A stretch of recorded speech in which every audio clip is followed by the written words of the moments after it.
Hey there, roguelike fans. I'm Virtuous Sinner, aka Jeff, and today we're going to be doing a Let's Play of Classic Rogue. Now, a quick disclaimer, I do not know if the classic in Classic Rogue is an adjective, i.e. this is a classic version of the game Rogue, or if Classic Rogue is the full title, and this is like a clone of Rogue that took on the name Classic Rogue. I.e., I don't know if it's a definitive piece of the evolution of the game Rogue, or if it's somebody's attempt to clone it. I really don't know. I know it plays very, very similarly to the original game. But the truth is there are so many versions of Rogue out there now. It got evolved so many times by the original designers and then also by countless others. There are Super Rogue and Ultra Rogue and just a million Rogue variants. This one runs properly on my Windows machine. The keyboard layout makes sense to me, so it's the one we're going to play.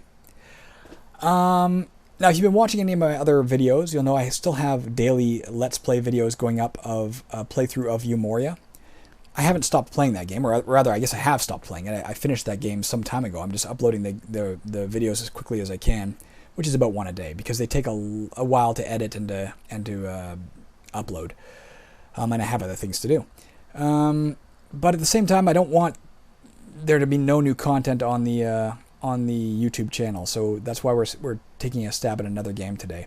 Incidentally, the Umoria games will be going up for a long time. That is a really, really long game. Spoiler alert, there's 156 videos in that series. Rogue, on the other hand, we can wrap up in 1, 2, 3, 4, worst case scenario, 10 videos. That's assuming I win, which I won't, because I suck at this game. So it should be much faster. I was going to play the Warlock of Firetop Mountain next, but I need my wife's help for that because I want to shoot a live action intro. So here we go. Alright, Rogue. Unlike Moria, unlike a lot of roguelikes, you have no control over your initial character. The only input you have is what do you want to name your rogue. Let's name him. When we were playing Moria last, we ended up playing a character named Sir Kinarath, but originally we were going to call him Sir Kirgarath, and at the last second changed that. So let's call him Sir Kirgarath now. There we go. Look at this beautiful, beautiful screen. By comparison to a lot of roguelikes, this is a beautiful screen. If you've been watching Moria, that's all monochrome lettering. Look at this. We have little graphics. We have icons. You can identify that's a door, that's a wall. There's colors. There's gray. There's brown.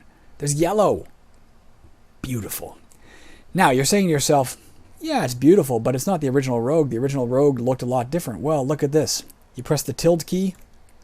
There you have the original Rogue graphics. That's all it takes. You can toggle it on or off by pressing the tilde key. We will give it a shot with the crappy original graphics at some point, maybe on a future level. But for the first level, let's at least make it look decent. I think these look kind of pretty.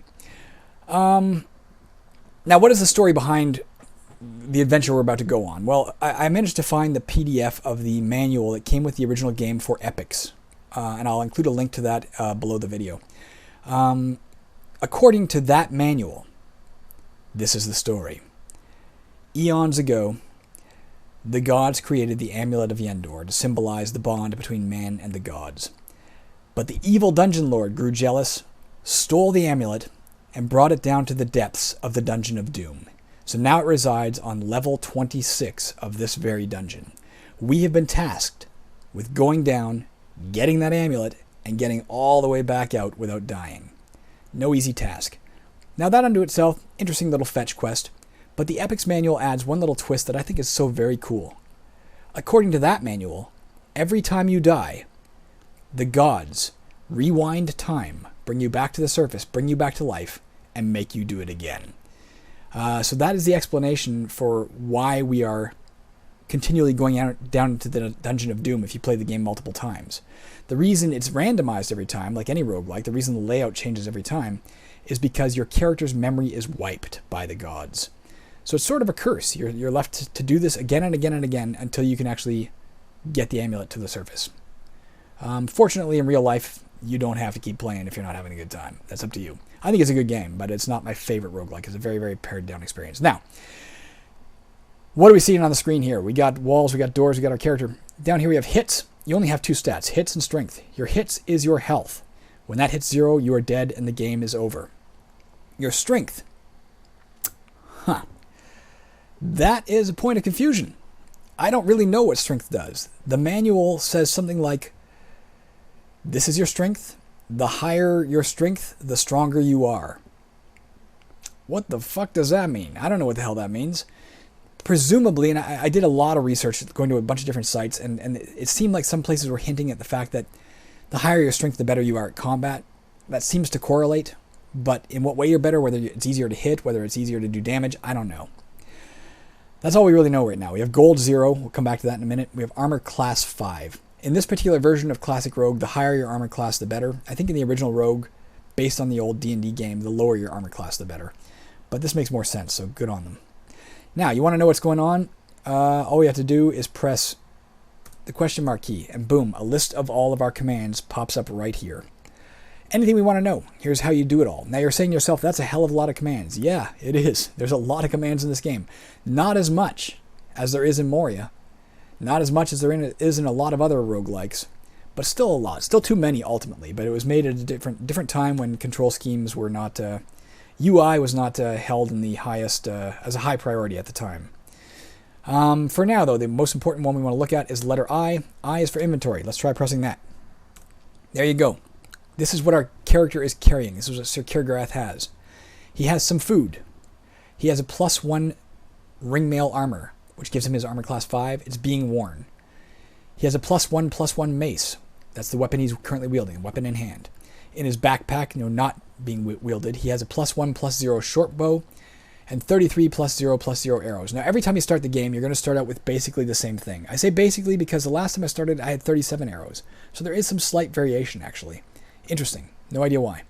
But basically, you always start out with the same +1 suit of ringmail, one piece of food, the same +1/+1 mace, the same +1/+0 bow, and apparently a slightly randomized number of arrows. Interesting that they start you with magic armor and magic. The +1/+1, incidentally. The +1/+1 for the mace is +1 to hit, +1 to damage. The ringmail gives you +1 armor class. So normal ringmail would be armor class 4. This one's armor class 5. The weapons, it does not tell you, another little glance here, it doesn't tell you what damage the mace does. I looked it up online. Apparently the mace does 2d4, which means 2 to 8 damage. A dagger would do 1 to 6. A longsword does 3d4, so 3 to 12 damage. A two-handed sword does 4 to 16. But I did have to look that up on a wiki. It doesn't tell you in the manual. It doesn't tell you anywhere. In the manual, it does tell you the different armors you can find. It doesn't tell you the weapons. Kind of weird. It tells you what the armor classes of the different armors is. Doesn't tell you the weapons. The game is very sparse with its information. All right, now how do we move? Number pad. Look how easy that is. Unlike some roguelikes, nice and easy. You want to go through a door?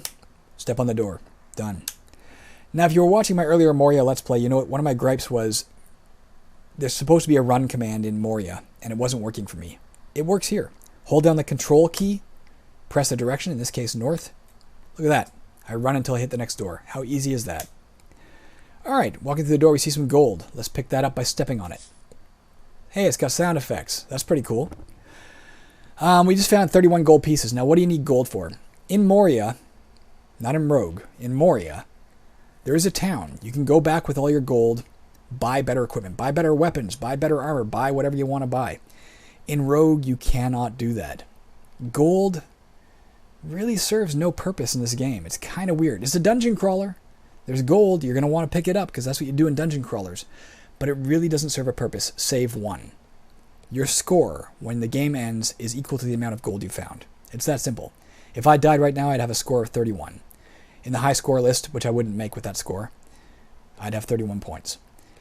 In my opinion, that's a really bad design choice. I like the fact that there's a score. I mean, if you're looking to compete with your friends, if you and I sat down, we said, hey, let's see who can get a higher score, fun. But there is something you're supposed to be doing in this game right now, and that is finding the Amulet of Yendor, getting it back to the surface. And picking up gold can actually interfere with that. I'll come to that a little later on. For now, let's pick up the scroll I just found. You now have a scroll titled Kortiv Yusrul Khan. If we look at our inventory, there it is in the B slot. A scroll titled Kortiv Yusrul Khan. What a weird name. Like Moria. Moria actually took this function from Rogue. Moria was originally a clone of Rogue, and then it evolved into something bigger and more elaborate. Rogue is a much simpler game, but it does still maintain those core elements. Scrolls have randomized titles that are assigned at the beginning of the game. So right now I have no idea what that scroll does. If I found a scroll of, what the hell is it? Cortiv Yusral's Khan in a later game, I don't know if it totally randomizes the actual syllables there or if it's from a list. But if I did find that identical scroll, it might do something totally different than it's doing in this game. The only way to find out what that scroll does, pardon me, is to use it or to identify it. How do you identify it? You have to use a scroll of identify, which incidentally you have to identify first by using it. So we'll come to that a little later. I'm not going to read that scroll right now because if it is a scroll of identify, I have nothing I want to identify except for the scroll itself, which will be identified as soon as I use it. So let's save that for now. You can find better armor. Breastplates only. There are no shields. There are no helmets. You can find better weapons, as I already elucidated. You can find a potion, as you see in this room over there. There's a staircase in the far corner. And that, coming at us, is a kestrel. Now, I think I mentioned you can turn the tiles back to the original form. The reason I want to do that right now is just to point out the kestrel. The kestrel, that little bird there, is a capital K when we go to tiles off format, the original graphics. The reason I want to point that out is I think it's interesting. In the original, the very original Rogue, the very first version that came out, the letter K represented a kobold. At some point, the authors of the original game changed that to kestrel. And the reason they did that is they were afraid that they would get sued by the makers of Dungeons & Dragons for stealing the monster kobold. Which is kind of funny because a kobold is not native to the D&D game. It's I think Scandinavian mythology. I can look it up, but I think it's Scandinavian. It's originally these weird little goblins that lived in mines and would knock on walls to warn miners of cave-ins. I think they were kind of helpful goblins, actually. Anyways, let's pick up this potion by stepping on it. You now have an amber potion. So just like we saw with the scroll, which was randomized in terms of Cortiv Yusral Khan, this potion is randomized in terms of being amber. But we don't know what an amber potion does. We can find out by drinking it. We're not going to do that right now. Maybe we should. Let's read our first scroll. If it's an identify scroll, we'll identify that potion. So I press... Oh, how do we do that? Question mark. You can see here, R, read a scroll. Q, quaff a potion, that's to drink it. R is to read a scroll. R. And we're going to press C. As you read the scroll, it vanishes. Your armor glows faintly for a moment. Nice. Let's keep an eye on our armor class. What do you want to call it? Let's call that an armor scroll. Because we just used it, and we don't officially know what it did, we get to name it. I'm pretty sure it's an enchant armor scroll, as in my armor is now actually armor class 6. It is. There you go. So armor scrolls, that's what we named them. If we find another potion of or scroll of Cortiv Yusral Khan, it will now be listed as an armor scroll.